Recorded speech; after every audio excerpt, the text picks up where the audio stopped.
I wish I could just beat Lauren Boebert in Counter-Strike and have 1v1 me on Rust for your seat in Congress. Let's go. Yes, yeah. Final Destination, Foxes Only. Like, if I beat you, you're out, you know?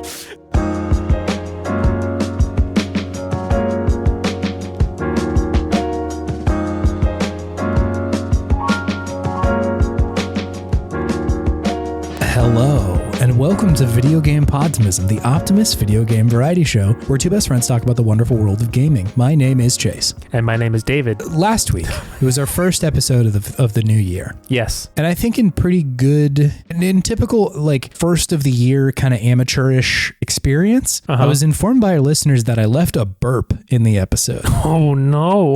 I'm usually pretty good about getting the burps out. I will say it wasn't a sort of proud belch, you know, like, because sometimes we do that. I cut those out where it's like one of us burps and then we pause for a moment to sort of like observe the burp. It was a meek, cowardly burp? Is that what you're saying? It was sort of an under burp. Like, I think one of us was talking and the burp happened. Oh, no. Who was it? Was it me or you? I remember burping. I think it was me, if I'm being real. Really? Yeah. Okay. I will also stand up and say that I'm Spartacus as well. I was the one who burped. I was the burper. We both burped at the same time is what happened. Yeah. That's very kind of you, but I'm pretty sure there's record evidence of you speaking and a burp happening while you were speaking. So I am Burpacus. I am Burpacus.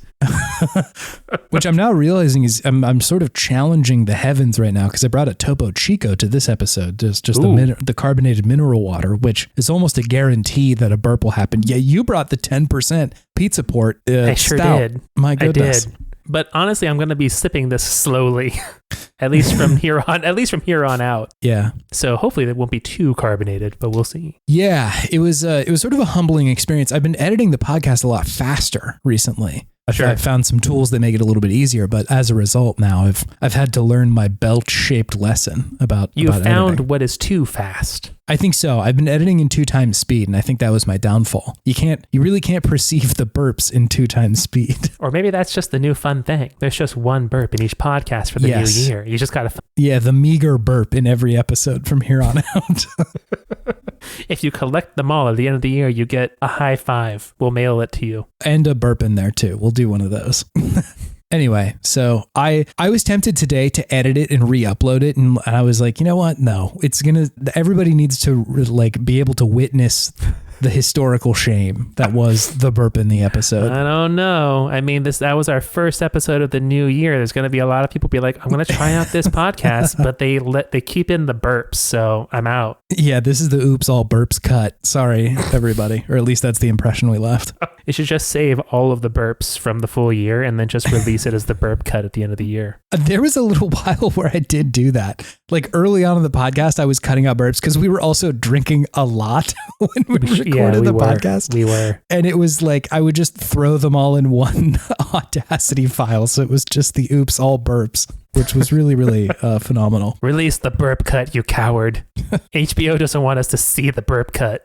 Another thing that I wanted to bring here is that there is a game jam going on in the Discord that we are a part of, the TWG Discord, which you can find a link to on our website. And just wanted to announce that here in case anybody wants to participate in it. You really don't need a ton of experience like building games or anything. My question is, what is a game jam? Typically, I think like the normal model of a game jam is like over the course of a weekend, a bunch of people will get together in a room and be like, let's come up with like just something by the end of this weekend, right? Gotcha. And I think this one is a little bit different in the sense that like it'll be done, not in the same space. Obviously, this is like a remote game jam in a way. But I also think that normally there is a expectation that people are like developers in some way, whereas I don't really think that's the case here. My understanding is that it is kind of for any skill set. You can participate in this if you're, an artist or somebody just trying to learn how to do this. I think it's also a valid experience here. There was a poll as well, I believe, that TK, the person who's like organizing this, had put together to figure out what the theme can be or the theme could be. And it was based on title episodes from any of the TWG podcasts, which I, of course, did submit Samus Poetry Slam with Samus Aran. But I can see how the sort of copyright issues might be a problem there. But the theme of this one is A Beacon in the Dark, which is a title from Girl Mode episode 28. Cool. And yeah, if you want more information, check it in the Discord. There's also a jam page that you can see there. And again, not a competition, no real pressure to flex on anybody or anything. But if you want to flex, go for it, I guess, right? Yeah, if you're trying to flex, feel free, but don't do it in like a bad way. Be respectful. Respectfully flex, please. Flex? Flexful? Flexpectful? It feels like there should be reflexible. It feels like there should be a good one in there, and I'm not finding. Respectful flex. Respect flex. Respect flex? Respect flex. Why not? I'm respecting and flexing. So anyway, just thought we'd announce that here since this is going up on the 12th, and I believe that they'll be starting to move on that pretty soon. So yeah, Great. If you want to check it out, feel free. There's more information in the Discord. It's going to be cool. I'm very much looking forward to TWG 50 coming out this coming year then. Oh my God. Yeah, good God. What a delight and an extreme amount of work that would be. Got to do it to him one time. Good luck to anybody who's participating in it. TK, thanks for organizing it. And yeah, good luck. Yeah, should be cool. I'm interested to see what people produce. David. Yes. What you got going on in that video game world of yours? What are you doing in there? Oh, I've been doing things. I have still been playing Metaphor. I've been playing it a lot. Sure. Still just deep in it. The lore is good. The game is good. I've talked about this game enough, I think. But it's still just keeping me going. I still find that it will be one of those games that still keeps me up way past my bedtime. Yeah. And I'm just like, I just got to finish this dungeon. I just got to wait till the next Magla Hollow. Just making excuses, just keep on going a little bit more. Yeah. It is still a great game. And the lore drop, man, good drop. Very good stuff. I have also been playing Chase Marvel Rivals. Whoa. Okay. Yeah. This is the like kind of Overwatchy Marvel game. I wouldn't say Overwatchy. It is Overwatch with Marvel characters. I think it's not more an of an imitation. accurate It just is. description. Wow. Yeah. I had heard of this game. I was aware of it.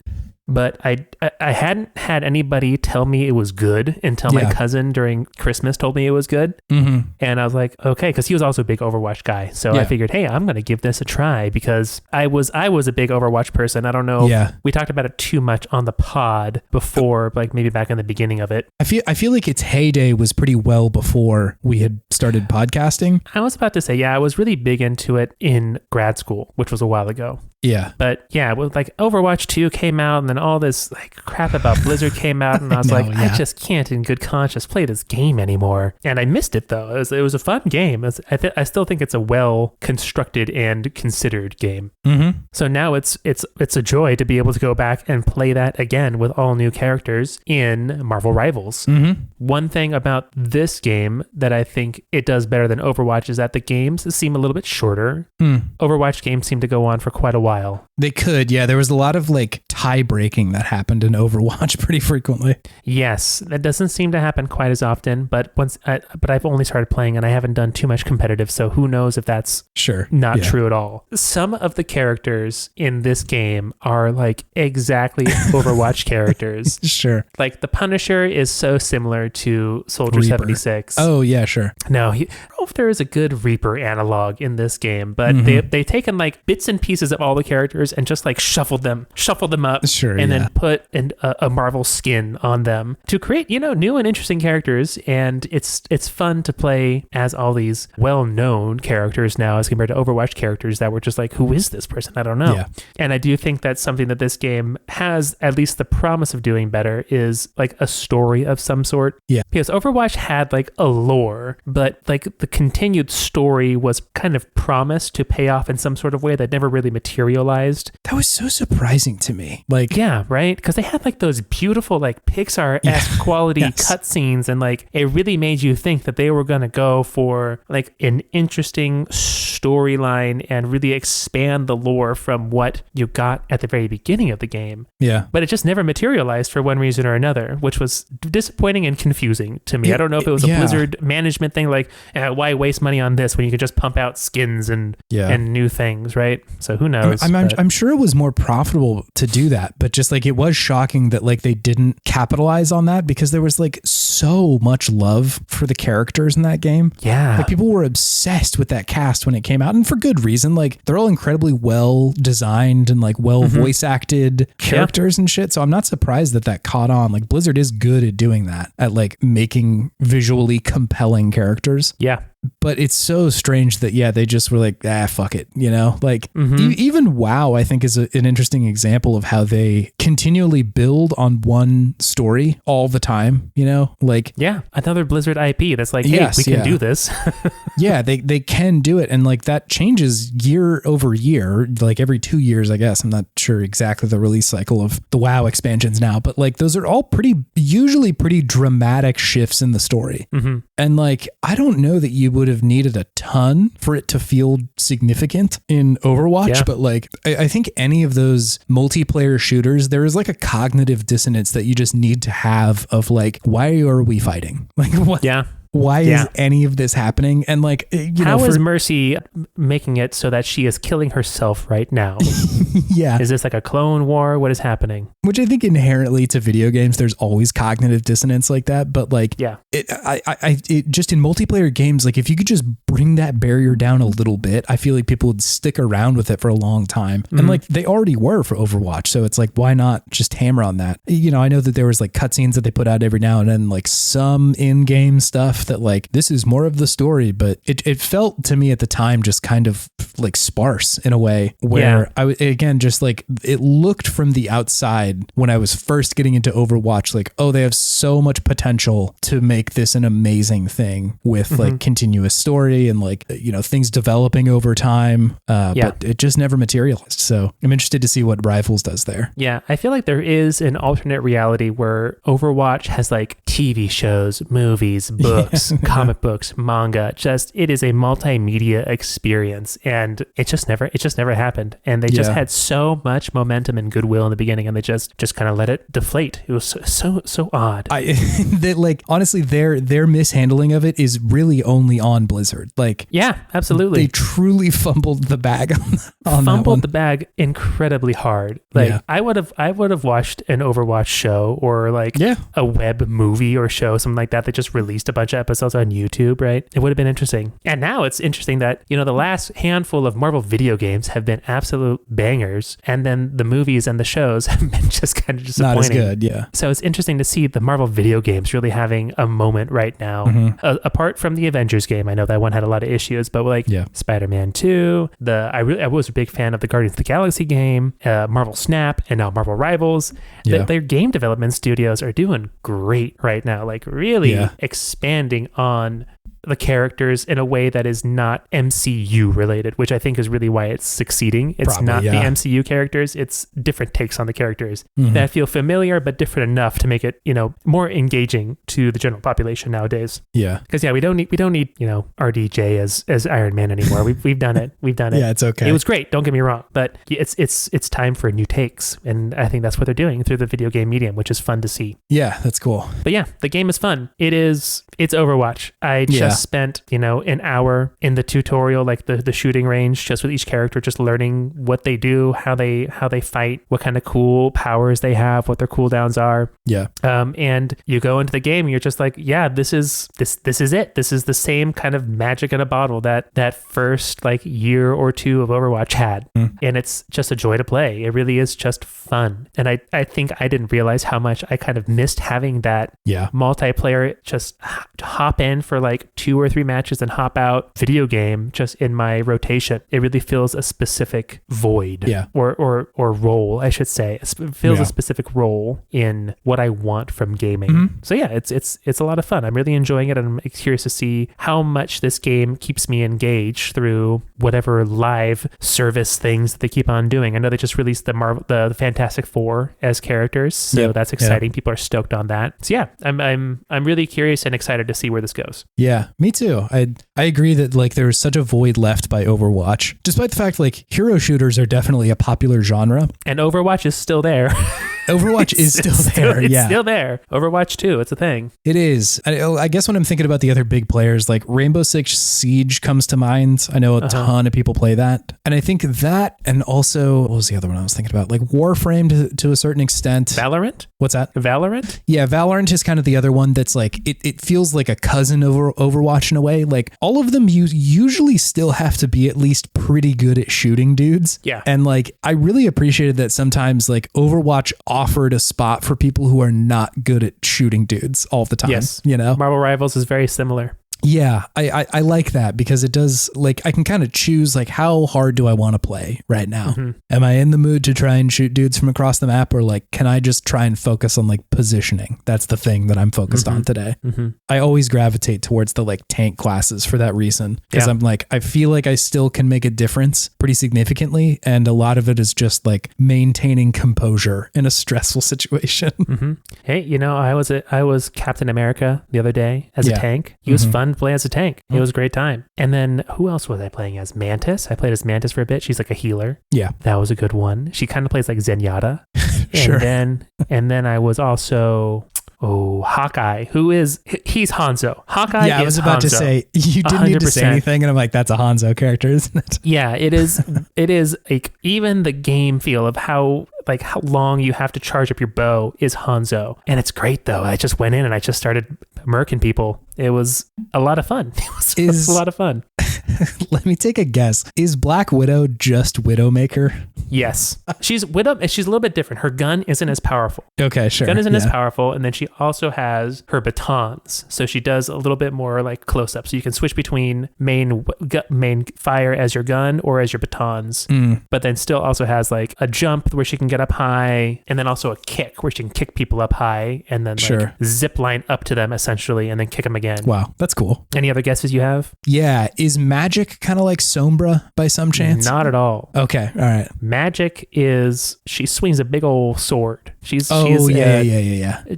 Magic is more like who is it? Dagger. Dagger is like Sombra. Okay. Yeah, that makes sense. Cloak and Dagger. Too. So Cloak and Dagger are, and they also do some fun things like that, kind of like a Smash Bros sort of deal where Cloak and Dagger are one character and you can switch between them. Oh, interesting. Yeah, that's cool. Right. So it gives you a little bit more creativity. A few more options, right? Neither of them are as complete as a full character, but they both do different interesting things. Sure. Yeah. That makes sense. Yeah.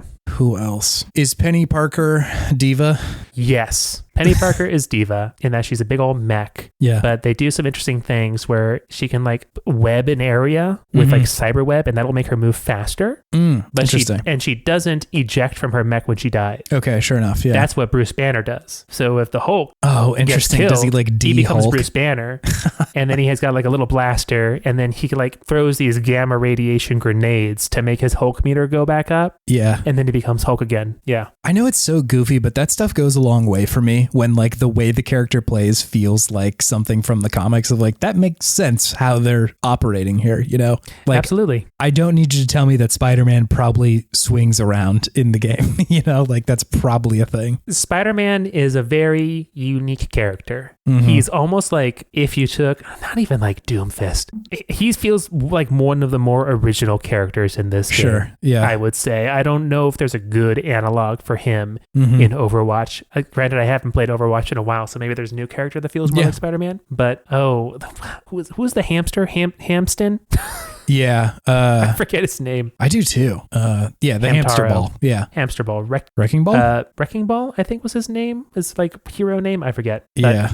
Like his webs work like that, but he's not a tank. He's a DPS character. Interesting. Hammond. Yeah. Oh, and I love that they made Wolverine essentially go Super Saiyan. Oh, really? Yeah. Now we're talking. So if you're a Wolverine, the more you hit people, the more you slice them up with your claws, the more you build up his rage meter. And then when he's at full rage, his hair stands up into his Wolverine stance and he gets an aura like a Super Saiyan. Oh, hell yeah. That's cool. It's great. I'm like, you knew exactly what you were doing when you did this, and I'm here for it. It sounds like this game is video games, just like straight up normal ass fucking video games. Absolutely. Like I said, it is Overwatch. It is shooting people. It's having fun. It's goofy. Yeah. I'm sure it's toxic as shit too, Probably. which is unfortunately part of video games in a lot of ways, at least multiplayer games. But yeah, it is fun. It's a fun game. They really, it's not a cheap knockoff. It's a knockoff. Don't get me wrong, but it's considered for the characters. It's considered for balanced gameplay. It's fun. It's good. I was really surprised by it. In some ways, the existence and the success of this game is mostly due to Blizzard. You know, like absolutely. I think if League and Dota had fumbled the bag when they were in like 2010 or something like that, when they were really starting to get popular and pick up steam, I think there would have been Heroes of the Storm or something would have like suddenly been like, okay, well that's the popular one now, because they're just like doing it well enough that it's still fun. Yeah, I think you're right to call it kind of a vacuum left by Overwatch, that like the casual hero shooter. Yeah, that like some company could just be like, well, let's try it and then do it, you know? In the same way that if Smash Bros suddenly like sucked, I'm sure there would still be people who are playing Melee, but like what was the WB game? Multiverses. Yeah, suddenly would have been like, okay, well I guess, that's the one now, A Patrick Star main for sure. Never played the game, but I'm a Patrick Star main. No, that's the Nintendo All-Stars one, a different platform fighter. You're right. I'm a LeBron James main. Yes, yeah, you are a LeBron main. Whoa. The lady who voices Magic is also the lady who voices Momo in Don Da Don. Whoa. Wild. Of course, Troy Baker had to get his fucking grubby little mitts on this one, didn't he? Who is he? He's Loki. Oh, really? Mm-hmm. Look, say what you want about Troy Baker, but the last couple of times that he's been in a video game, I have not known it's Troy Baker. So he is showing some range. Like I thought that in the Indiana Jones game that they just like did an AI version of Indiana Jones's voice of like Harrison Ford. Yeah. And he does a really good job of sounding like Harrison Ford, but also like a unique Indiana Jones. So I know that he is very passé, but he still does a good job. He does a good job. Yeah. Wow. The chick who voices Squirrel Girl is the AT&T girl that I'm sure you've seen on commercials before, that the internet seems to be a little bit obsessed with. Yeah. They have a weird obsession with her. Yeah. It's very internet-y. Oh yeah, and she was from Werewolves Within. Did you ever see that movie? I don't think so. That was I enjoyed it. It was goofy and fun, and then a rebuke of the manic pixie dream girl, which is funny. Ooh, interesting. Okay. Yeah. Okay. Yeah. Marvel Rivals. It's fun. Cool. What else you got? And the other thing I have just been playing a tidbit of, is Pokemon Black. Pokemon Black. Whoa. Okay, why this one? Every once in a while, I get the urge to play a Pokemon game. I understand that I am a millennial. I am a millennial after all. And my girl, I guess I should say my fiance's niece. Yay. The lore drop here. My fiance's niece is now big into Pokemon. Oh, man. And for her birthday, which was last month, she's like, I want Pokemon cards. And I'm like, girl, say less. I got you. So we got her a bunch of Pokemon cards, got her a binder to put them all in. And that just kind of reignited my interest in the Pokes. Yeah. And we had recently done some things to my 3DS, and you had put some ancient lore on there. Yes. One of them being Pokemon Black. And I'd always heard that is considered one of the best of the mainline Pokemon entries are Black and White 1 and 2. And I figured, hey, why not give this a touch? It's right here. Had you never played that entry in the series before? I never played those ones. I think I played Pokemon Yellow, and I played Pokemon a little bit of the ones that came after that. What is that? Like Emerald and Ruby and shit like that? Yeah, I played a little bit of Emerald, I believe. Yeah. And then I really didn't play Pokemon again until X and Y. Wow, yeah. There's a lot of space in between there. I had a long break from Pokemon. I don't think I knew that. Yeah. I just assumed that you were just all in on Pokemon all the time. No, I had a long break. I'm an original millennial. If it's not the original 151, I was like just not as interested. It's sort of nerf or nothing, if you will. Nerf or nothing. So I played Pokemon Black a little bit last night. Yeah. Yeah. And it was fun. I'm enjoying it. I got Tipig. Yes. Tipig was my chosen boy. Who else are the starters in that generation? Oshawott and Snivel. Pretty good starters, I think. Yeah. I chose Tipig because A, it's a great name. Yeah. And B, he's smiling. He's a little smiley pig. Yeah. He looks great. I'm feeling happy right now, so I chose the happy Pokemon. Snivel is looking like snarky and like mischievous. Yes, yeah. Oshawott's just looking like kind of sad and unsure of himself. But I was feeling Tipigish, so I took Tipig. Yeah. He's a good one. I am unfortunately just a all fire all the time kind of guy. Whoa. Is that your astrological sign, Shay? It's not to get too Californian right now. I'm a Libra, David. No, I have no idea what that means. I don't really either. Is that the scales? It is the scales, yeah. Boring. Like balance in my life, you know? No, Tepig is good, but I'm always a fire straight down the middle kind of guy. I pretty much always default to fire unless there's like a very compelling starter elsewhere. And I am sure that I chose Tepig in this generation. Although I do enjoy the Snivy final evolution. I think it's interesting. I think it's cool.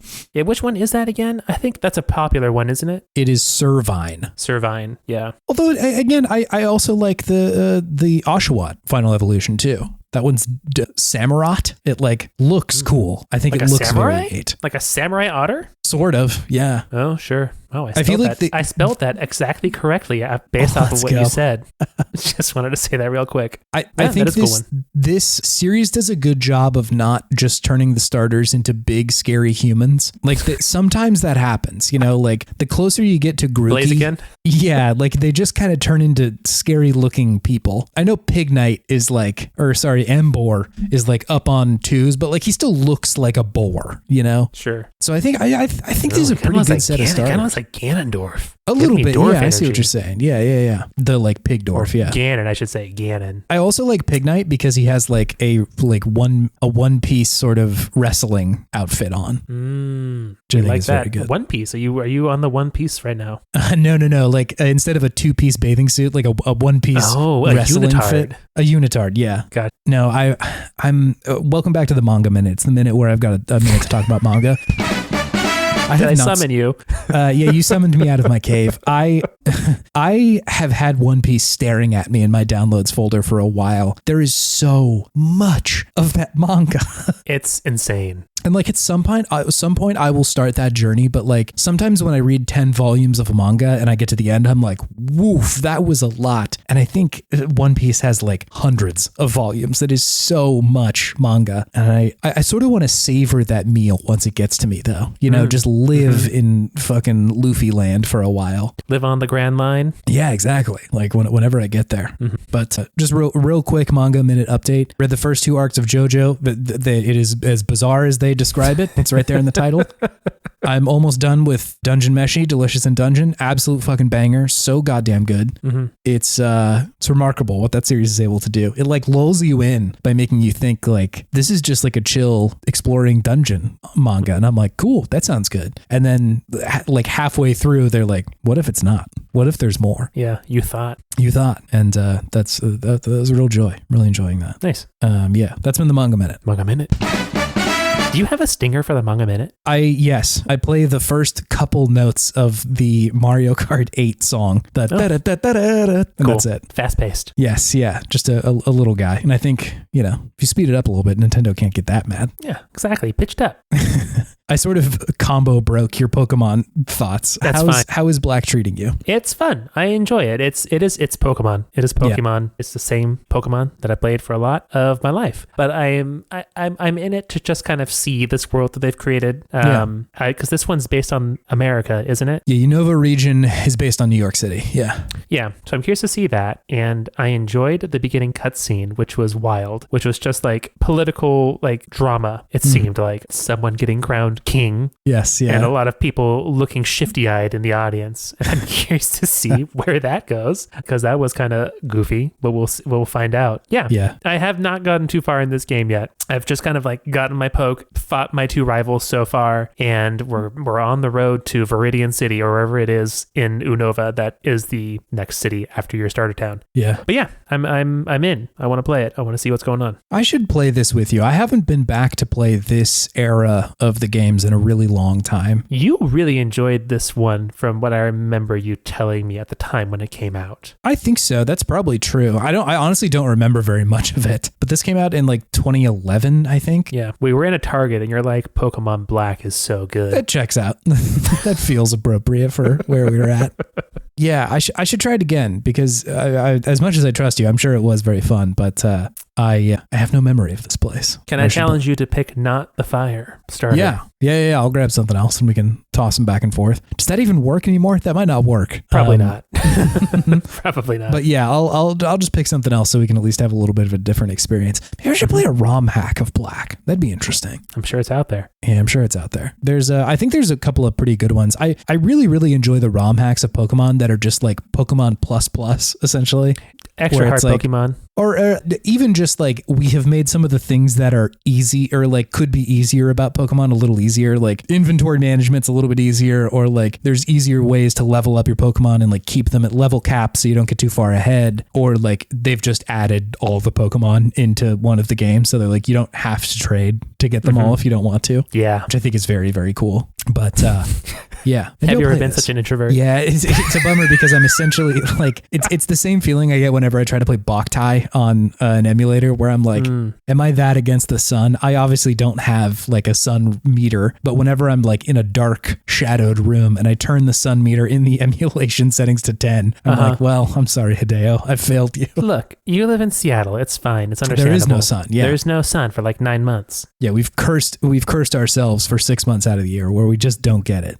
But yeah, it's same deal where I feel a little bit bad by making it even more solitary experience. Yeah. But we probably can't even trade it to begin with. So yeah. We'll trade in our hearts. Yeah, true. I'm interested in this. I would play this. Let's do it. Let's do it. Playthrough buddies. If anybody else wants to play through Pokemon Black as well, give it a go. Yeah, true. I would like to kind of hear where other people have landed. I agree with you that I've heard that this is kind of one of the ones. I think Black and White 2 are heralded as like that's some of the good stuff, and definitely some of the series that people point to of like this is when it stopped being good. I think that like if you ask 5 people, they'll give you 8 different answers for when Pokemon stopped being good. And it largely depends on like when were you a kid? You were. Yes. Yeah. But I do think they're at a point right now where it's like I would actually like to see them increase the quality of the games a little bit, you know? Like, yeah. I love the ideas in Scarlet and Violet and I wish it was a better game, you know? Like I just wish it performed a little bit better. Look, the only way it's going to get better is if everybody who wants to buy Pokemon, when the next one comes out, if it doesn't run well, just says, no, I'm not buying it. But people still buy it. I think hell's going to be frozen over before people don't buy a new Pokemon exactly game, you know? But if there's a time in history where we can do a mass protest as consumers, it's now with the power of the internet. Like we could do it. Yeah. Or we can just keep buying it and hope that maybe out of the goodness of their capitalist hearts that they will just make a better game. See, you see the cold heart of capitalism when you look at Astrobot. I see it when I see new Pokemon games. Yeah, fair, true. But anyways, that's all I've been playing. What have you been playing, Chase? I got 2 games for you, David. Would you like dragons or dwarves? Ooh, whoa. Those are 2 strong contenders. Yeah. Let's start with dragons. Okay. I've been playing, David, Like a Dragon. The not the most recent one. The one before Infinite that. Wealth. Not Infinite Wealth. The one before that. Ishin, right? No, Ishin was the one that was set in like older Japan. Oh. Like a Dragon was the first one that they introduced Ichiban in. Oh, okay, nice. So for those of you who didn't listen to our GOTY, which given the numbers, I suspect anybody who's here probably did, but anybody who didn't listen to that, Like a Dragon Infinite Wealth was I think my 3rd best game of the year, somewhere in there. I loved it. It was the first one that got me all the way through to the end. And by the end of it, I was just like, I will take however much of this game you've got. You know, I was just way, way into it. And I think the thing that people have been telling me about Yakuza for a long time, but I didn't truly lock into until Infinite Wealth was the journey is kind of the thing with it. And like all the weird little quests and the side mini games and just the bizarreness of the experience. Like that's the point of it, that like the main story is cool and usually is important, but like you shouldn't just barrel through it because I think you're kind of missing a lot of what the game does well. we've brought this up before, this concept of like maximalism game design that I think in a case where it doesn't work in something like maybe like GTA or something like that, where there's so much shit and to me I feel overwhelmed. Yeah. Whereas with Yakuza, a lot of the time, because it's just very dense, I feel like, oh man, there's so much shit to do. There's so many things I get to experience. Yeah. And Infinite Wealth was the one that locked me into that idea. Like I liked it in Like a Dragon, but I didn't like fully get it until I played through Infinite Wealth. And I was like, all right, well, I should play Like a Dragon because I suspect it will play a little bit differently having enjoyed Infinite Wealth so much. Yeah. And I think that Like a Dragon, the most recent one, like it is longer than Infinite Wealth by I think a pretty wide margin, if I'm not mistaken. So I was like, fuck it, like let's try it, because I got pretty far in it. And then before I played Infinite Wealth, just watched like a lore explainer of what do you need to know about Infinite Wealth about Like a Dragon before you're playing Infinite Wealth. But I never got through it myself. And so I was like, I would like to do that. For anybody who's like not super familiar with the series, this is kind of a soft reboot of, or a reimagining from a different perspective of the Yakuza series, which has been around forever. It's like a very, I think PS2 is where it very first started. There's so many games in the series. There are tons. And normally they focus on a character called Kiryu, but notably in the Like a Dragon game, they changed two things. One, they changed who the main character is, who is now Ichiban Kasuga, who I've described as slightly smarter Goku. And they also changed it from active kind of beat 'em up combat in Yakuza to turn-based combat in Like a Dragon, which I don't know what part of my brain lit up when they described that, but it did. And I don't know why, but I like the turn-based stuff better.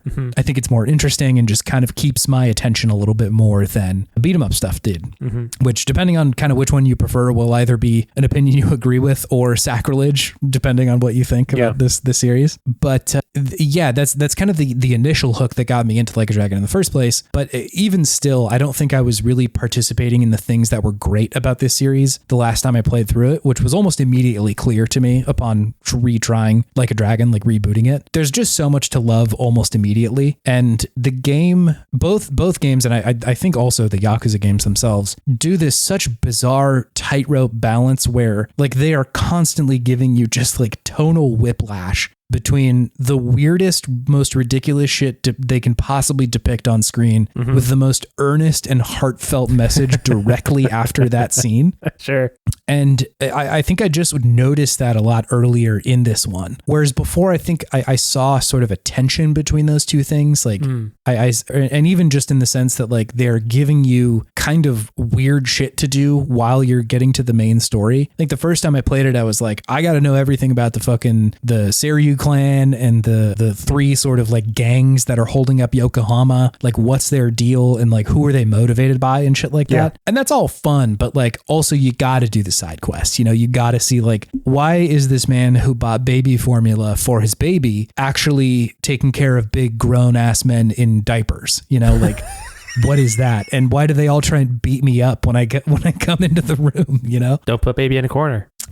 Yes, exactly. And so you have to fight the Yakuza who are in diapers. And then there's like a heartfelt scene afterwards where they're like, this is how we relax. Like drink some milk with us, please. Whoa. And then you can do that. And they're like, you're not so bad, Ichiban, you know? Wow. And so like that, I think both work really well together if you can get on board with it. Because I can see, and like I did see for a long time, that it felt like a distraction from the stuff that I was really into. Of like, why am I bothering with this weird shit? Why am I getting certified in this like classroom across town when I could be like figuring out the main thrust of the story? And I think Infinite Wealth and to some extent Persona as well just forced me to like slow down a little bit and try and enjoy what these games are offering. And I think I finally can. Like it's just such a more enjoyable experience to play this game this go around. And I feel a lot less rushed to play it, despite the fact like I am playing it faster than the first time I did, because I'm like, oh yeah, I totally remember all this shit. Like I don't need to hear every piece of this dialogue or whatever. Yeah. Because then I can get to the stuff that I haven't seen faster, right? Of like,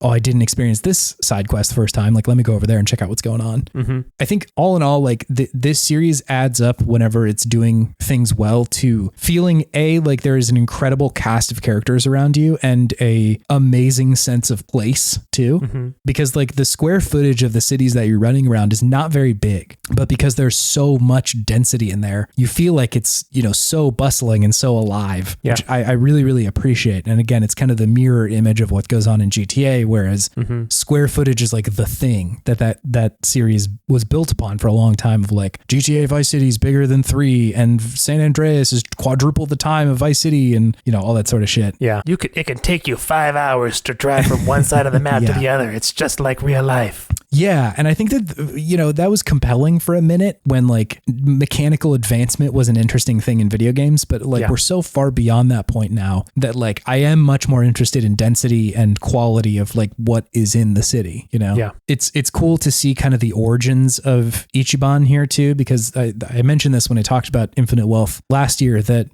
one of the most compelling things about Ichiban is that like he's so tied to what he like knows is the right thing to do.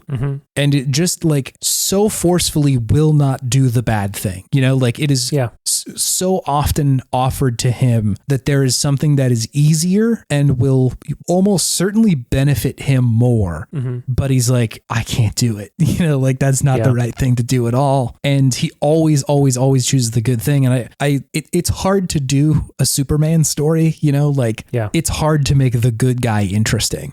And I think part of the magic of Like a Dragon is that the way that they do that is they make Ichiban a clown. Like he's just a ridiculous man, and immediately in the game just gets the worst fucking haircut, and every character laughs at him about it, which is incredible. But that happens, he gets put in a really shitty situation and immediately has a good attitude about it. And then they surround him with people who doubt him initially, and also have like some belief about the world that he can clash with, like the two sort of first characters that you encounter are Namba and Adachi. One of them is like a cop. This is Adachi, who he like recently was about to retire and is trying to figure out like there's some corruption in the police force and I want to figure it out. And then because of all that gets fired and let go, and like his retirement just gets shot. Right. Sure. And he's like trying to do a good thing, but I think he like believes people are bad and like is trying to figure out how to root out corruption. And Namba is a like ex-nurse who is like living on the streets when you meet him, and has sort of like resigned himself to that life, and oftentimes is just like trying to figure out a way to survive mostly. And again, Ichiban is just in these situations where he's like, I'm going to take like a terrible wage because I know there's like a right thing to do here. And like, not that you should put the woes of capitalism on your back, but it's oftentimes like, I just want to help this person out. So like, well, if we don't make a ton of dough right now.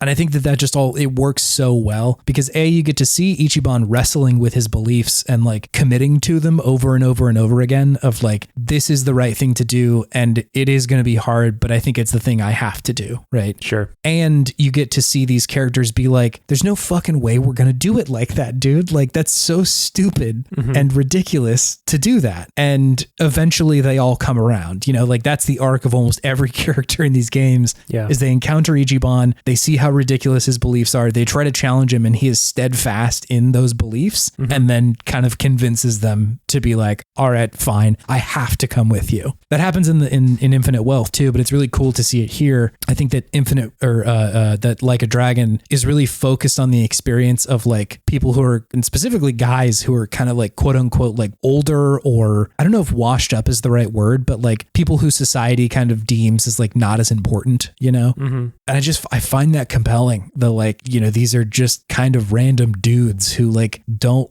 have a lot going on right now, and that they themselves have kind of resigned themselves to like, well, I don't know, this is just my life now. And that he, as like a 40-year-old, most of these people are like in their 40s or 50s or 60s, are like, oh, well, I guess I have to learn how to be again. Cause he, in the one of the first thing that happens is he goes down in prison for like 18 years. So you play as him as like a young guy, and then you play as him immediately after his prison sentence. And so he himself is learning how to like live in this world again. And in a way, like a lot of his compatriots are as well, because they've kind of been living a certain way. And then they're like, well, maybe that isn't actually serving me. Yeah. It's so fucking good. I've said this before, but that contrast of like absurdity and earnestness always really works for me. It is the Metal Gear Solid thing of like, there's just like such a ridiculous monologue that goes on. It's so over the top. And then like the sniper you've been fighting fucking explodes and dies. And then you get like a just ridiculous ladder climb for 3 straight minutes while like there's an emotional song playing in the background. Yeah. And like it works. It's somehow that shit works. And I just love that like sweet and spicy combo that games can pull off. So I'm really enjoying it. I'm sure that I'm going to keep playing it. This is like one of the perfect games for the PlayStation Portal because I can just kind of futz with it in the background while we're watching. Is that on like the PlayStation Plus? No, I think catalog? I bought it. I think I bought it like when I got the Portal because I was like, ooh, that's going to be a perfect game for it. I don't think it's particularly expensive right now though. Yeah, it's $10 right now. So not horribly expensive. It's nothing. That barely gets you a burrito nowadays. That is true. Sometimes it doesn't even get you a burrito. I paid $25 for a burrito the other day. Oh my God. Whoa. What happened? It was bad. $25? It was, I don't even know what happened. Did you get like a whole tub of like margarita and it avocado? Was just a regular old burrito, man. Oh man. That's crazy. Like $25. $18 base price plus tax and tip. Oof. That's a challenging moment. Yeah. I don't know if I could, like, I might have just looked at it and been like, I don't know if I can, my guys. Never again. That's way too much. That's way too much money. Yeah, we got to wait for like the wages to catch up with inflation a little bit here. Like stagflation is real, baby. It's here. So anyway, that was Dragons. So let's move on to dwarves, David. Let's hear it. I've also been playing Deep Rock Galactic Survive. I was wondering if that's what it was. Is this a different version of Deep Rock Galactic? Is this like a survival game now? Yes. Or not a survival game, but a Vampire Survivors like. Oh, really? Yes. I would like that was so also my reaction. Anything with survive is what makes it a Vampire Survivors like then. Yeah, this is a Metal Gear Solid Survive like the worst version of Metal Gear Solid. No, so I was informed about this game. I was watching Brendan Bigley's video over on Wavelengths, his YouTube channel, about his 50 best games of the year. And I'm a sucker for whenever somebody says like this is one of the best games of something, just anything, you know? Yeah. Because like usually I'm keeping up with games. I'm like, oh yeah, I've heard of that one, or like that's something I've been meaning to check out, or something like that. I didn't know this game existed at all. Like I had never heard of it either. Yes, I didn't know. But he was like, it's a great Vampire Survivors like, and I was like, okay, I'll bite. Like it's pretty inexpensive. I was running this through Moonlight onto my TV, which worked flawlessly and was really cool. And I fired it up, and yeah, sure enough, it's a good ass game. I was pretty surprised about this one. For people who don't know what a Vampire Survivors like is like, then Vampire Survivors is a game that came out I think a year or two ago now. But it's a game where you're just trying to beat as many enemies on screen as you can. And in Vampire Survivors, it's typically survive for half an hour. That's the goal of the game. Yeah. And your only real methods of input are moving and then choosing what like magic spells or upgrades you want to pick whenever you like level up, and you level up by like killing enough enemies and picking up these little like blue orbs on the ground. And that seems simple, and it is in some ways, but in the same way that like Persona is different from Final Fantasy in the way where it's like asking you to think about how to like approach the combat a little bit differently. It's a little bit more strategic than just like atrophy or not atrophy, but endurance. Attrition, thank you. Then Vampire Survivors is kind of like that as well, where it's not super active in you like hitting A to attack. It's more about like, all right, I've got these upgrades. How can I make this shit all work together? Yeah. How can I make this build kind of, make it harmonious with the other stuff I've got? And there's a little bit of challenge in like how you move around, right? You can't just like sit still. But by and large, it is a game that is not like, you don't have to be like a twitchy shooter to beat this game or play it. And I think understandably, because of like the wild success that game had, you see a lot of games like this that have come out and been like, we're the next Vampire Survivors. And I think that's a cool space that's being explored right now, but not one that I've seen like, here's the next game, in the way where I'm playing Slay the Spire and then I play Balatro and I'm like, here's the other one that I'm going to play forever, But I think this is just like Deep Rock Galactic Survivor is a really interesting riff on that idea. So essentially a little bit more context for anybody who hasn't played Deep Rock Galactic. That's also like like kind of a shooter where you go down and get a bunch of shit in the mines and you try and like get out of there with a team of I think 4 people total. Yeah. This one, it is like top down. You are playing it very much like Vampire Survivors. You like have a weapon when you start, you beat bugs and they will give you some experience, and then you can choose like different weapons to upgrade or new ones to get or upgrade your health or your dig speed as well.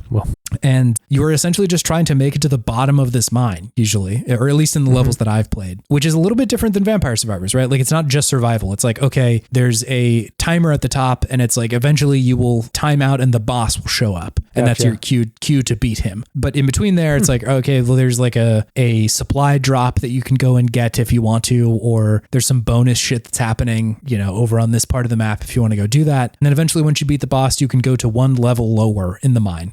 And then you get to the bottom and you beat it, or don't. And yeah, it is remarkably fun. I'm having such a good time playing this game. It is, a roguelike in the way that Vampire Survivors is, that like these are run-based games. So you will play a single level probably a bunch of times and die, and then try again, die, and maybe do better the next time. And the way that you unlock other shit is through like just doing kind of specific challenges in those levels. Oftentimes it's like beat it is one of them. But there might be a requirement about like, hey, use this class and get this gun to this level or something like that.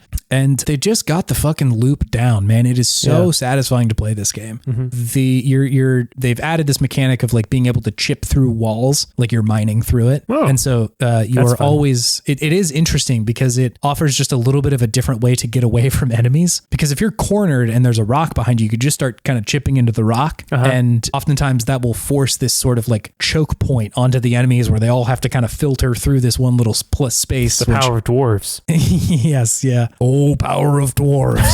Which forces them to kind of go through this little, choke point, which you can kind of shoot them or get around them. And it just offers a different way to be like, do I have enough time to mine through this wall to give myself just a little bit of buffer room between me and the enemies? Really makes you think like Gimli. It's a Gimli-like. It's a Gimli-like rogue builder.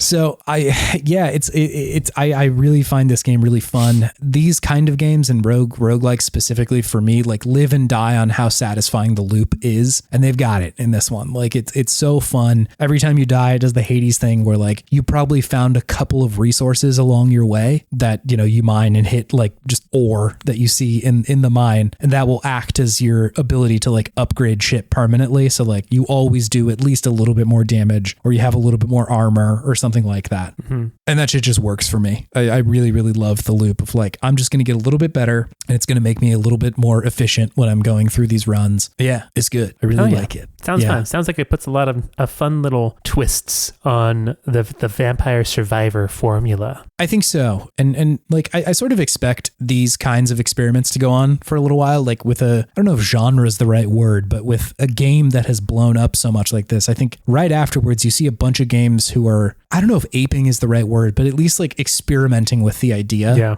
And I think that's pretty natural. Like you don't see those huge shifts in like, whoa, that is a really different kind of game all the time. And especially when something is so novel, then you'll see a lot of games that are riffing on that idea. I don't think there's anything wrong with that. Like if what you're looking for is like way more originality, like this one's pretty close to Vampire Survivors. So like you're going to recognize it for sure. But as somebody who likes Vampire Survivors and like oftentimes when I'm playing that game, I'm like, I could definitely play more of this. Yeah. I think it's fun to play one that's also just like competent, You were talking about like Marvel Rivals being kind of a knockoff. Yeah. It's like, again, it's a similar situation of as if Vampire Survivors suddenly changed the whole game and they're like, actually it sucks now and you have to mash A to shoot your guns and stuff. They'd be like, oh guys, I don't know about that. And then if one of these games came out, it's like, okay, well shit, I guess that's a good one. It's great. Yeah. Let's dwarf it up. Dwarf it up. Deep Rock Galactic Survivor. I don't think it's going to be the most novel thing you've ever played, but if you like Vampire Survivors like me, this one's really worth a try. They should make Survivor. Hell yeah. I've been watching a lot of Survivor recently, so this is... Have you really? This is topical for me, David. Is Jeff Probst still the man? You couldn't take Jeff Probst out of this motherfucker if you tried. He is so critical to the DNA of Survivor. Without him. I don't think so. And I have like... I had no real feelings coming into when we started watching Survivor again, but I am just like so Probst pilled.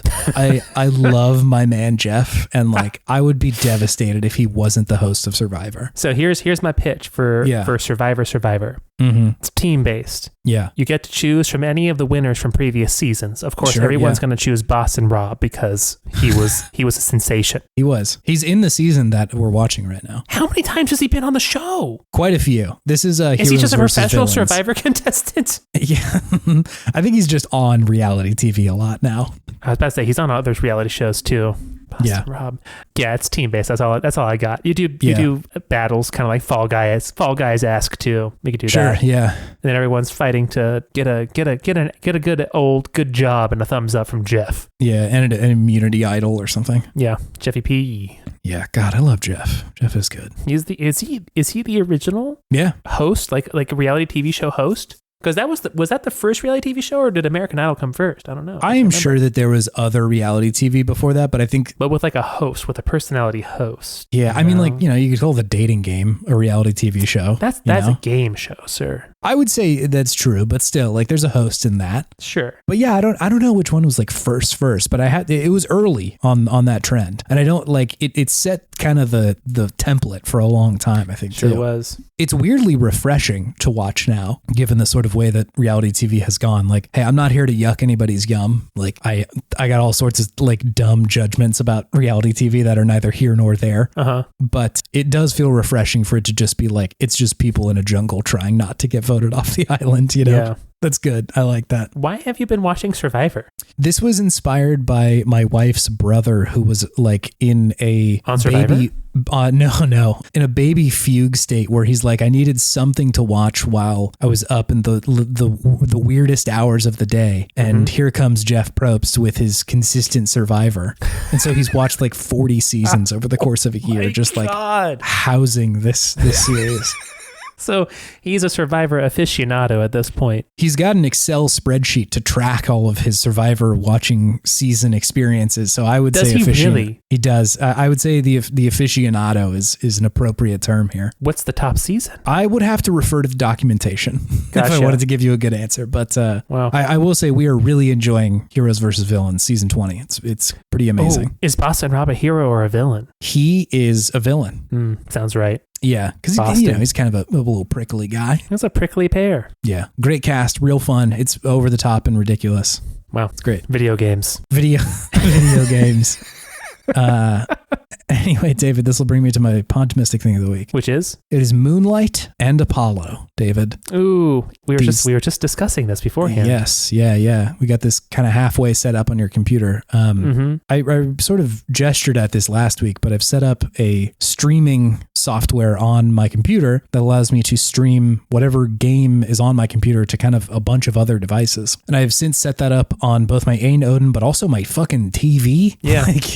There's some how-to guides for how to do it to your LG TV, and I did that, and it works really well. I am just like blown away by the efficiency of this fucking software, man. It works so dang well. I was definitely inspired by the PlayStation Portal kind of opening up my eyes to like the other shit that it can do, but then I was like, I can do this for my computer too. And I played a ton of Deep Rock Galactic Survivor, first on my TV, and then I just like opened up Moonlight on my Ain Odin and started playing the exact same game. There was no problem. I just turned off my TV and then I was playing it on the Odin. Like there was no problems whatsoever. I was telling you this before, but like I oftentimes forget that I am streaming it. It just feels like there is no latency. I'm sure there is a little bit, but like it feels miraculous in how responsive these games feel. Like with all the fucking like the Stadia and what was the Ouya? What? The Ouya? Yeah. Isn't that what it was? Stadia, all that kind of shit, where it's like they're trying to do game streaming and like it just didn't work very well. What was the first one? It might have been the Ouya. Was it the Ouya? No, the On Live, David.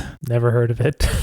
Yeah, but I think it's actually like a much better approach to just stream it from your own computer rather than like somebody's servers, because my computer's not doing anything, like it has all the resources in the world to connect to my like little device and stream whatever the hell I want it to. And like, there's not a ton of distance between me and my computer. So it obviously like it doesn't have to go very far to stream. And it just works so well. I'm so blown away by how good this software works. So if you're curious about game streaming from your own like PC, or you are like me in that having fun at the same chair that you do work at seems like poison, you should try this because it really, really works well. And a special sort of shout out to Apollo, which is a fork of this other thing called Sunshine that sets up these like alternate displays so you don't really have to like futz with the display settings very often. Oh my God, I find that so useful because I have a big old wide monitor at home and that thing is always very angry whenever I try to change the settings on it. Absolutely. So yeah, it's great. Hell David, yeah. do you have something fueling your sense of optimism? I do, Chase. What is it? Online multiplayer.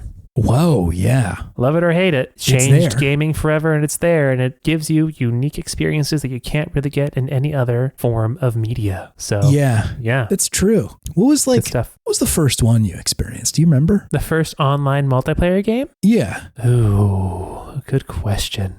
I didn't really mess with Halo 2. Didn't have Xbox Live back then. Yeah. It might have been Halo Reach, the first one that I really did a lot of online gaming multiplayer on. Yeah. The one that I really went head over heels for though was probably Overwatch. Yeah, that makes sense. That was the biggest one for me. Yeah, it's interesting. Yeah, it's such a bizarre experience. Never did WoW. I know you were big on WoW. I did like WoW. I don't really remember what the first one was. I wonder if it's some PC game that I stumbled into. I played the Halo 1 on PC for a while and that was online. But playing Quake or something like that seemed like a nightmare. Actually, you know what? Diablo? I take everything back. The first online multiplayer game was Worms. I'm realizing this all at once. Wow. Because I was like, I don't think I played anything over dial-up. And I was like, no, yes, I did. I played Worms over dial-up for sure, which is just such a bizarre experience. It's such a strange community too. There was 10 people that played that game. I think it was either Worms World Tour or Armageddon or something like that. Wow. Amazing experience. Really liked that. But it's a real love-hate relationship too. Because I feel like competitive games for a teenage boy are just so compelling. Loaded. That's loaded. Yeah. I think it's very easy to take that stuff way more seriously than it demands. Yeah. And I don't think there's anything wrong with wanting to take competition seriously, but it leads to some toxic culture that permeates pretty much everything. There is too serious as well. Yeah. I don't know how you fight that other than just having adult gamers in your life that are dog, shut up. What do you, that is not how you speak to people, But even then it wouldn't work. Yeah. I just think you have to instill in the culture that you can't talk to people like that, What we need to do is we need to record everything that they say and then be we're going to send this to your mom. I mean, oftentimes that does enter your mom's work. email address before you start this game, and we're going to record everything you say, and then at the end of the game, we email it to your mom as a MP3. She's going to listen. The mom's going to call back and be like, "Are you talking shit on my fucking kid, you noob? Get on Counter-Strike." Mom is going to start talking shit too. Yeah, let's get on CE Dust. I'll 1v1 you, bro. That's the Lauren Boebert moms of the world out there would do that. I wish I could just beat Lauren Boebert in Counter-Strike and have 1v1 me on Rust for your seat in Congress. Let's go. Yes, yeah. Final Destination, Foxes Only. If I beat you, you're out, Trial by combat. Let's go. Let's do this. Yeah, melee combat. That would be cool. I'd prefer that. What a world, man. Yeah. Would things be better or worse with gamers in control? Oh, worse. It's undeniably worse, David. Yeah, you're right. That shouldn't even be a question. Over and over again, we cannot be trusted. Gamergate. Oh my God. It's going to become a political reality. I feel like you could pick any week of the last 10 years and you would have ample evidence for why gamers should not be in charge. They shouldn't even have video games. I know. They shouldn't even be allowed to game. Gaming is a privilege. You just have license to game. You gotta earn it, man. License to game. Well, hey, do you want to move on to our main thing, David? Let's do it.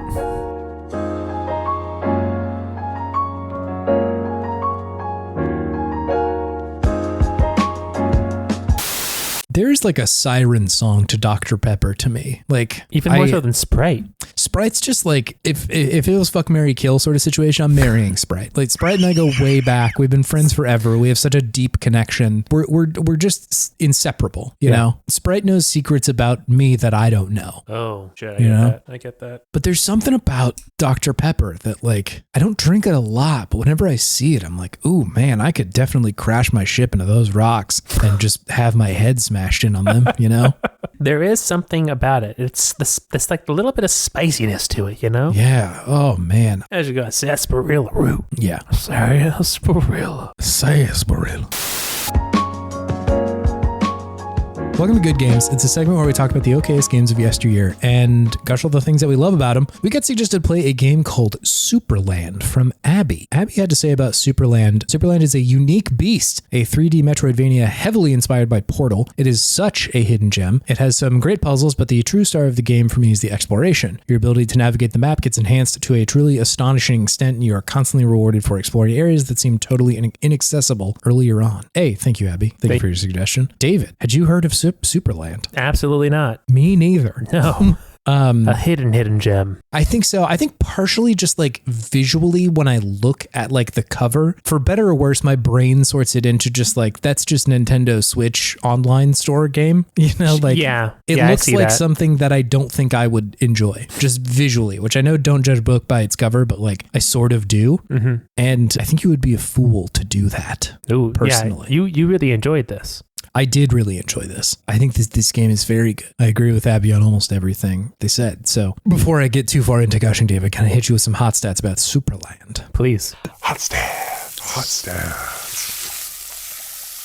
Cool. So Supraland came out April 5th of 2019 for PC and then consoles about a year and a half later. This is, of course, made by Supra Games. They had made this, and they also made a game called Supra Ball, which is a free-to-play multiplayer game based on like an early 2000s mod for Unreal Tournament, which I love. It's incredible. I like they just named their games after themselves. That's awesome.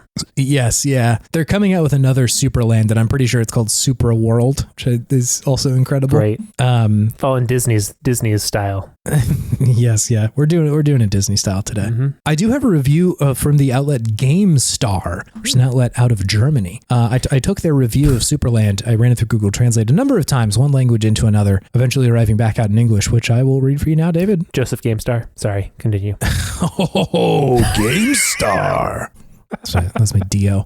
That was good. Thank you. I was amazed by the amount of information, and considering the game world is only 30 meters wide, I was excited to get back on familiar ground and try to go to Supraland again. Ooh. Jim, which is why they get magnetic tape. For a while, I can forgive laughter, which brings me joy, and after much humiliation, victory finally comes. Supraland is worth your time, ellipsis. It is very reasonably priced. There are many games to win. Don't panic after 20 hours of play. And they gave that an 87 out of 100, David. Don't panic. They liked it. Don't panic. Don't panic after 20 hours of play. Big Douglas Adams fans.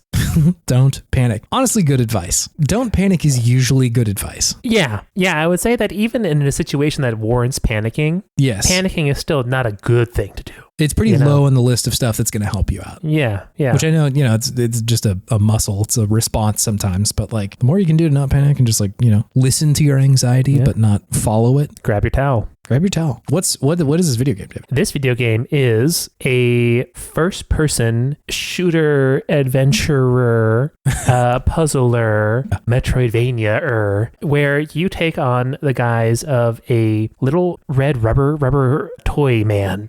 And you get put into an outdoor, like, terrarium world that a child has crafted. And you go and you fulfill quests and you hunt down what is going on with the blue people on the other side of the garden, and kind of just unravel what is going on in this world that this child has created, who also lords over you like a benevolent god, which is terrifying in the beginning. It's a little frightening, yeah. It's very frightening to see this child up there just looking at you with a dead expression.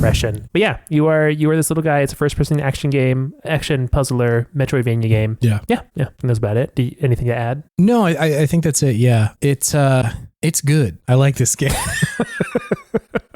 Let me start out. It's good. It's good. I feel like there's a lot to like in here. Initially, I wasn't really sure what they were doing, like just concept wise. I was like, I don't know what's happening in this game. Mm-hmm. But the moment that I locked in to what the game was doing is the first like gate you get to, you like going to, I think it's the Blues camp in the game, and you're supposed to follow the like queen of this land.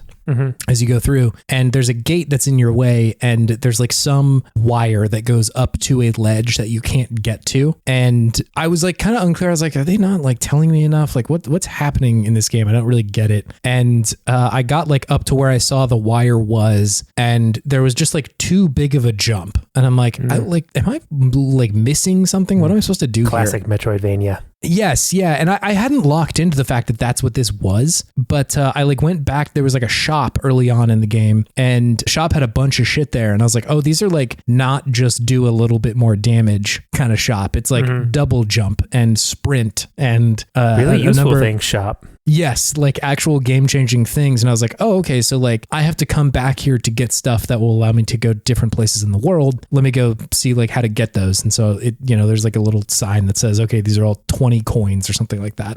And I was like, I have like 2 coins. So like, wait, what? And after that, I'm like, oh, okay, so there's a bunch of coins just littered around the world. And like my job now to get through this gate is that I need to collect enough coins, go buy the new ability to be able to get it to the place that I need to get to. And oftentimes that is the loop of the game, is you have to collect enough shit or explore enough is kind of the way that you do that to thereby be able to like get to the spot that you can't get to right now. And it just fucking works. It's just so good. It just slaps. Yeah, like it's hard to do a Metroidvania in 3D, I feel like. And I don't think that this game is an immersive sim by most measures, but it's like a cousin of an immersive sim in a way where it's like you really do have to think like, how do I get up there? Like, what is the thing that's going to get me there? Because the game doesn't tell you need to go get the double jump or anything like that. You just kind of have to intuit like, how is the game worked thus far? Yeah, I am missing something, and I need to find out what that is and how I get it. Yes, yeah, which is just like so much fun. I think that's really, really cool. I think when I think of Metroidvanias, I think of 2D games. I think of like Metroid and Castlevania. Yeah. Shocker. But like most games in that genre are like at least a little visually similar to it. And so like Supraland is like so different than all of the rest of that genre that I was just immediately kind of smitten by like what is going on in this game. What did you think about it? I enjoyed the conceit of the game. Yeah. I thought it was a very unique, like Honey, I Shrunk the Kids sort of situation, which is very fun. Almost. I agree in that the gameplay and the mechanics are very unique for the type of game it is. I got a lot of like Metroid Prime from it in a lot of ways, because that's, at least for me, the other big like Metroidvania that's in 3D first person shooter, and the puzzly aspect of it as well. I think that's where I saw a lot of similarities personally, and I think that's a great game to emulate for me at least. The thing that they call out pretty specifically in the game's like development was that they were inspired by, God, what was it? I know it was Zelda and Portal were 2 of the games, which is just like such a called shot, I will say. Like 2 of the goats. Like some of the best games, like that is, it's pretty wild to call that shot from that far out. Cause like even stuff like Sea of Stars or Chained Echoes were like, oh, we're inspired by Chrono Trigger. And like, I wonder if that hurt them to a certain extent. Cause like Chrono Trigger is just such a video game, like that's one of the greats. Yeah. You don't necessarily want to make people start thinking about that game when they're playing your game, right? No. Yeah. It's almost like it's going to hurt you by comparison. But like, honestly, I think this one is pretty good. Like it's pretty close to a lot of that. I think a lot of the like box puzzles that they do in this game are very Zelda, of like having to think about like, where do I put these? Like you can almost always like generate, or at least early on, you can generate these like cubes that you can move around and use as like something to step on, or something to hold something down, or to like tumble down a hill or something like that. And that's all very Zelda. It felt very Zelda. It also feels very Echoes of Wisdom in a way too, of being able to like manipulate an object and create it at will to like help you get through a puzzle. Sure. But I think Portal also makes sense in the way that you really do have to like, there were many times I was just staring at the screen like, what do I need to do here? Yeah. And that's very Portal to me. Portal, whenever I play that game, I'm usually just like, I just have to look at it enough until I'm like, all right, I got it. I figured this out, right? Which is pretty remarkable. That's like a hard thing to do. And also to not specifically use portals as like their verb. I think if you said we're like Portal and then just made a game that is like Portal, using actual portals, I'd be like, it would just kind of, you would see the influence right on its sleeve. But I think the influence that they're tackling is much more just kind of a game feel kind of deal of like, this game is asking you to puzzle in kind of a similar way to Portal, which I think it's just so good. It's also like, it just feels sophisticated a lot of the time. Of Portal's a hard game to emulate and like a hard game to make. I think, the lack of like truly, a genre full of Portal games is evidence that this is not an easy thing to do. Yeah. Kind of like a Shadow of Colossus sort of situation. No one's tried to to ape its style that much because it's like, how do I top this? Yeah. Or how do I even riff on this? Yeah, you need to like take inspiration around the edges rather than like actually tackling the same thing. Yeah. Yeah, there's plenty of moody sort of open world games where you're wandering around a landscape, but like very few of them have you also fighting big monsters. And there's games where you fight big monsters, but not necessarily in a moody landscape or some shit like that. Like it's just hard to always do that thing specifically. Absolutely. Which is cool. I'm also kind of a sucker for the scaling down thing that this game does.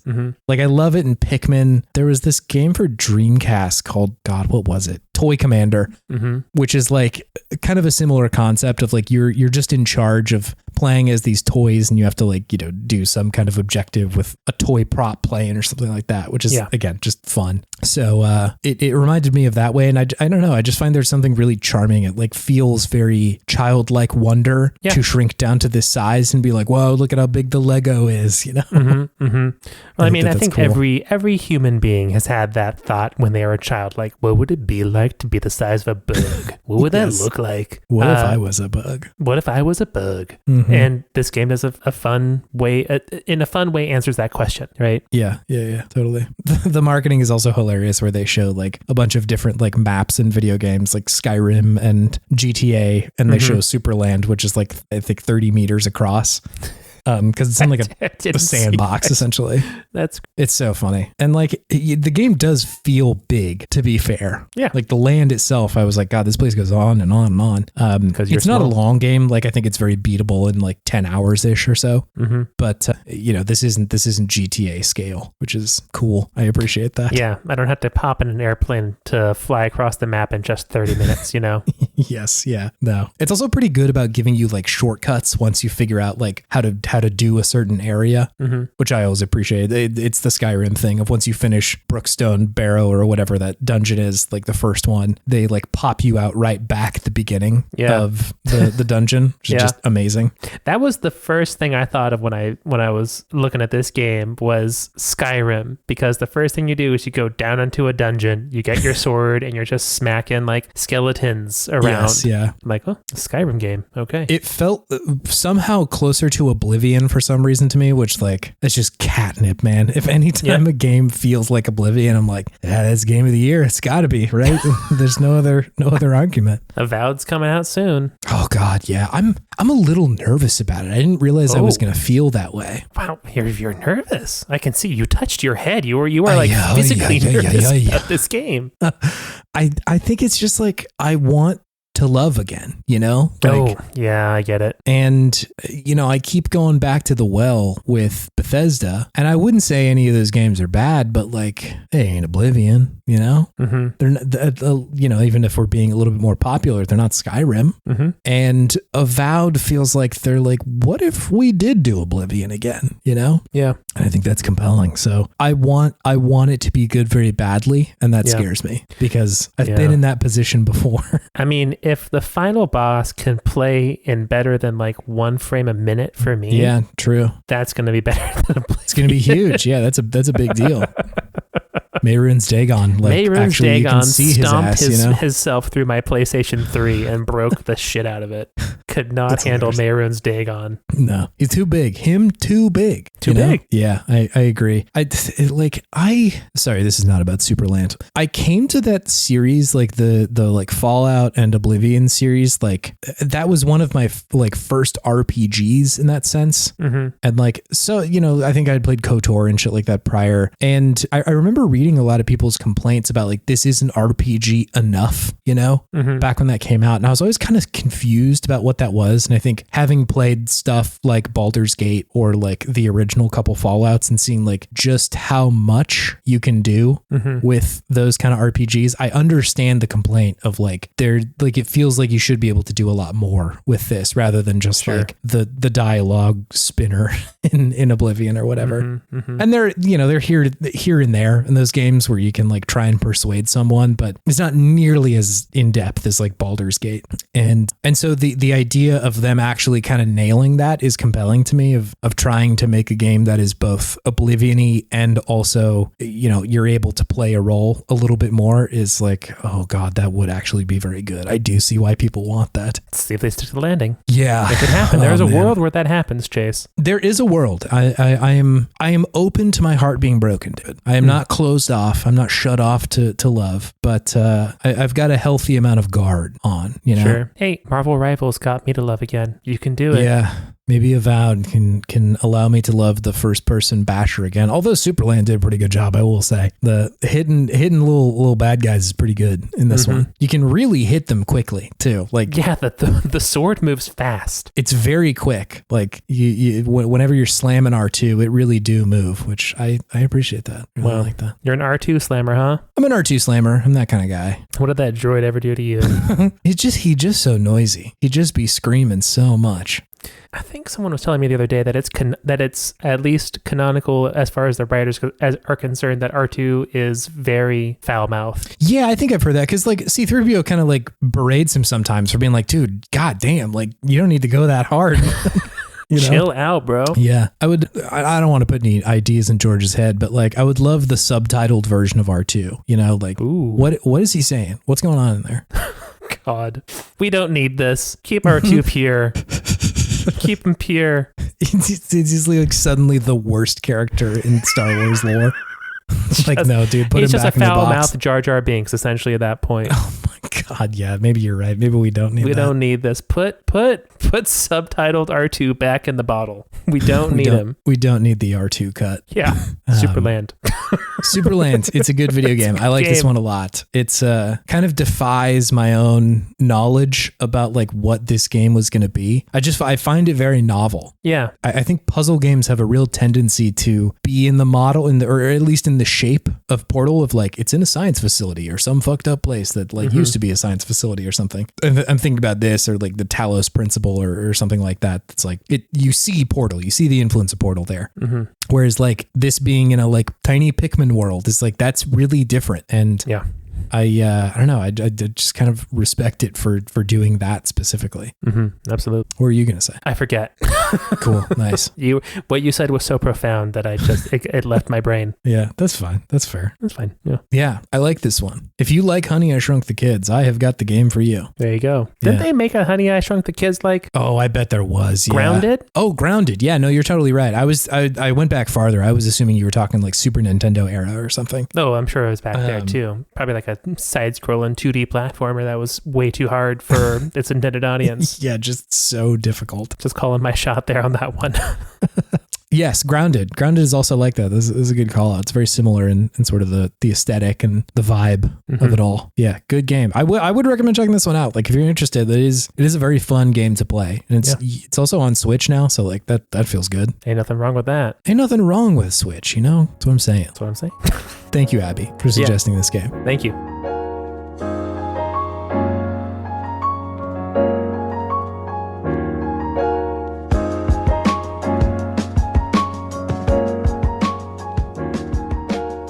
If you would like to interact with the podcast more, you can visit podtimism.com. You can look at old podcast thumbnail art Chase has made. You can search for games that we've talked about in the past. Yeah. And you can also suggest games for us to do in the future. Yeah. So yeah, go on there, check it out, see what's good. There is also a link to the Worst Garbage podcast network on there that has little Discord areas for all the other podcasts here, such as Can't Let It Go, .zip, Frog of the Week, Girl Mode, Into the Aether, Paws and Claws. We got it all. We got so many things to see here. Got so many hits in the TWG catalog. So many hits in the TWG catalog.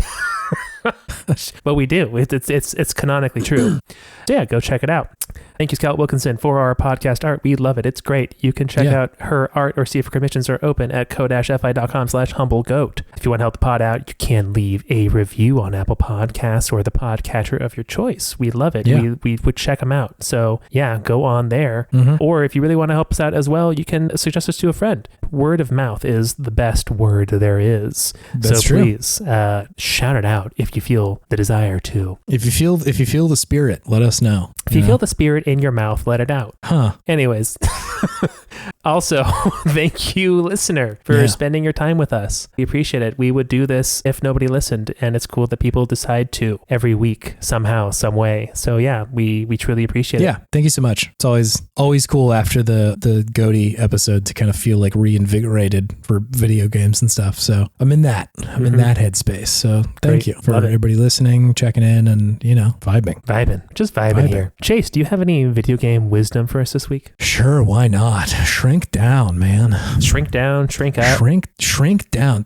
Just put your life in a toy box, in a sandbox. Just reduce, Oh. We're just so about adding things to our lives. Like, what if you designed by subtraction your life today? Whoa. Like, you got your responsibilities, what you got to do, but like, where's the thing that like just isn't serving you today? How much better can I make my life by taking something away? Just see what's not serving you. It's great advice.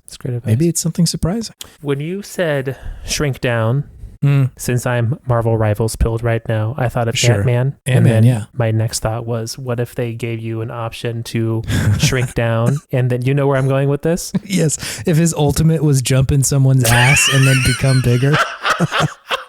Yep, that's exactly what I was thinking.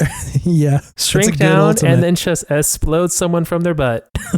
So you were going to a very kind of centered Zen space. Yeah. Like, how can you improve your life by taking things that don't serve you out? And my brain was just like, what if the ultimate for Ant-Man was going up someone's butt and getting big again? They would be like truly evolved if they added that to the game. I would like immediately download and buy every battle pass they had. It would be hard not to. It would be hard not to. I mean, they do take inspiration from other mediums, or not other mediums, but from other areas, because they have a Jeff the Land Shark holiday game that's essentially just Splatoon. It's just Splatoon. You're going around the map, just spewing out your water, and it just makes the ground a different color. So maybe they can. Maybe they can do things. And they call the Squirrel Girl the unbeatable Squirrel Girl. So yeah, it's tempting. They got memes. They got memes. They could call Ant-Man the back exploder. The booty hole bandit. No, that's not good. I think that they probably wouldn't call him the booty hole bandit. That was bad. Yeah. I went with bandit because it rhymed, but that is a totally different character. That is a villain for sure. Yeah, I think that does seem like a villain. I think Ant-Man might not sign off on that one. No. Paul Rudd is definitely not gonna sign off on that one for sure. No, he's gonna say, I think I'm done with this character now, you guys. I think it may have jumped the shark a little bit. Yeah, jumped the shark. You jumped the Jeff the Land Shark there with that one. Yeah. Anyway, I hope to see that in Marvel Rivals soon. Let's see it. When Thanos and Ant-Man have to drop together, that's the trick. Yeah. Where are we dropping, boys? We'll see you next week. See ya. Goodbye. Bye.